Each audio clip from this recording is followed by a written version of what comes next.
ఈ మధ్య కాలంలో అమిత్ షా గారు ఒక స్పీచ్లో తను రిటైర్ అయిన తర్వాత ఆర్గానిక్ ఫార్మింగ్ చేస్తానని, ఉపనిషత్సు వేదాసు చదువుతానని చెప్పుకొచ్చారు. అమిత్ షా గారి వయసు 60 సంవత్సరాలే, ఇంకా ఆయనకి చాలా టైం ఉంది. అయితే బీజేపీలో ఇలాంటి రూల్స్ లేవా? అంటే వృద్ధాప్యం వచ్చే కొందికి మనం రాజకీయాల్లో ఇంకా చురుకవుతామా? ఇదే క్వశ్చన్ అందులో నడుస్తుందన్నమాట.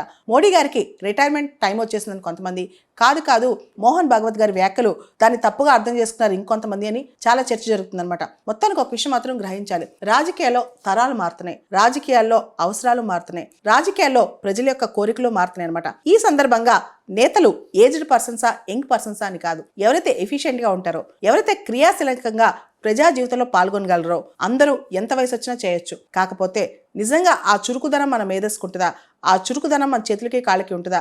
I'm not tired, I'm not retired అని చెప్పి అటల్ బిహారీ వాజ్పేయి గారు చాలాసార్లు చెలోక్తులు విసురుతూ ఉంటారనమాట.